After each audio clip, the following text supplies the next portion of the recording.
रेगिस्तान के किनारे जहां रेत धूप की तरह चमकती थी, वहां एक ऐसा गांव था जिसे कोई नक्शा नहीं पहचानता था।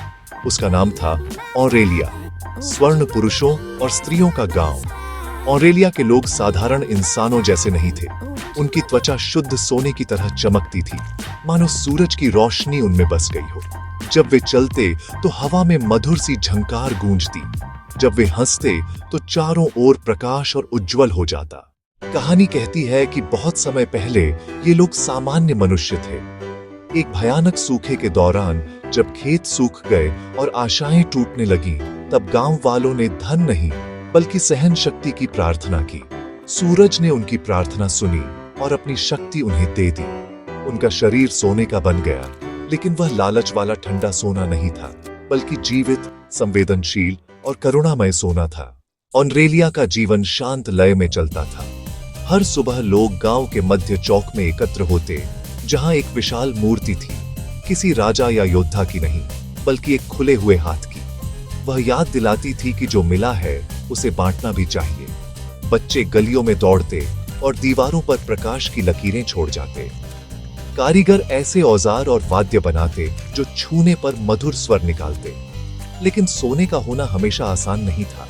दूर दूर से लोग आते, लालच से भरी आंखों के साथ। जब वे किसी ग्रामीण से सोने का टुकड़ा तोड़ने की कोशिश करते, तो वह सोना धूल बन जाता। सूरज का वरदान छीना नहीं जा सकता था। गांव में एक युवती रहती थी, लीरा। उसकी चमक दूसरों से अलग थी, जैसे दोपहर नहीं बल्कि संध्या की रोशनी। वह अक्सर रेगिस्तान के पार की दुनिया के बारे में सोचती।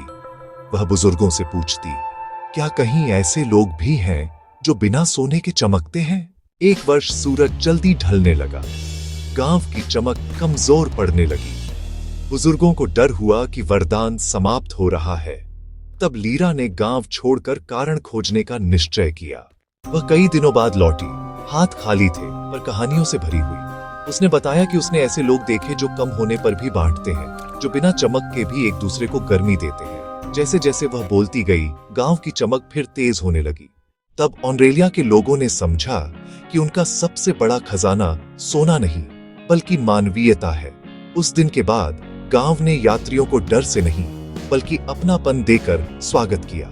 ऑरेलिया अब भी रेगिस्तान में चमकता है, पर उसकी असली रोशनी दया, स्मृति और उस ऊष्मा में है जिसे कोई धातु कैद नहीं कर सकती।